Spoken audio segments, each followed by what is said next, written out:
তো এখানে হচ্ছে ডালিয়া, আজকে স্পেশাল মেনু। তো ডালিয়া কেমন রান্না করতে হয় সেটা আজকে দেখাবো।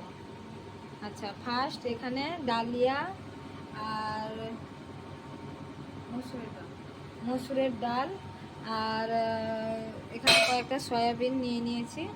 তো আজকে দুজনেই খাবো, দুজনের জন্য, তার জন্য একটু অল্প অল্প করে নেওয়া হয়েছে। তারপর এখানে ছোট ছোট করে আলু স্লাইস করে নেওয়া হয়েছে। আর এখানে আদাটা একটু বেটে নেওয়া হয়েছে, ঠিক আছে।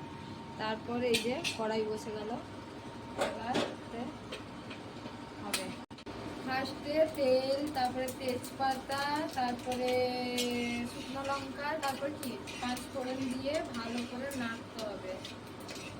আস্তে আস্তে নাড়ার পরে আদাটা যে ছিল পেস্ট করা, সেই আদাটা দিয়ে দিতে হবে। আওয়াজ আসছে না যেন ঠিকঠাক, আদাটা দিয়ে দিতে হবে। ব্যাস, দিয়ে তারপরে একটু নাড়তে হবে ভালো করে।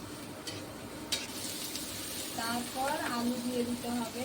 আরো অনেক রকম সবজি দিতে পারো, কেউ যে যা সবজি ভালোবাসো তারা দিতে পারো। যেমন কি কি সবজি দেওয়া হয়? গাজর, কুমড়ো, মানে খিচুড়িতে যা যা দাও ওইগুলো দিতেই পারো আরামসে, কোনো অসুবিধা নেই।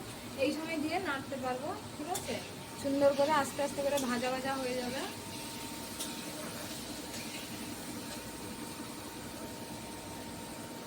তারপরে এটা কি তারপরে একটু লঙ্কার গুঁড়ো, ঠিক আছে, ভালো দেখানোর জন্য।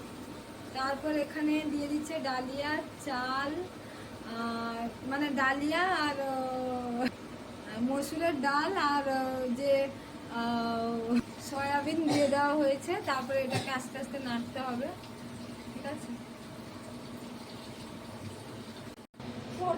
আমি বলছি। তারপর এতে দিয়ে দেওয়া হলো জল, ঠিক আছে। ব্যাস, জল দিয়ে ঢাকা দিয়ে দিব এটা, তাই তো। তারপরে এখন এটাকে ফুটতে রেখে দেওয়া হবে, সেদ্ধ হবে, ঠিক আছে। তার জন্য বেশ কিছুক্ষণ ধরে রেখে দেওয়া হবে, ব্যাস।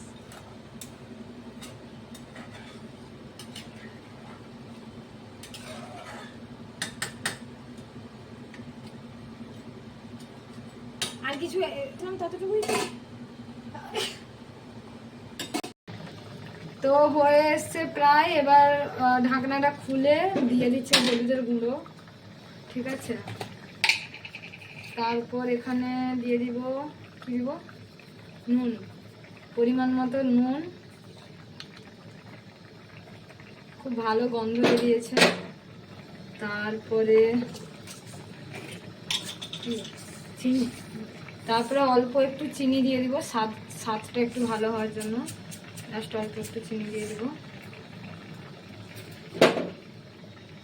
হ্যাঁ, বল তুই জোরে। গুঁড়ো জিরে পরিমাণ মতো একটু গুঁড়ো জিরে দিয়ে দিবে।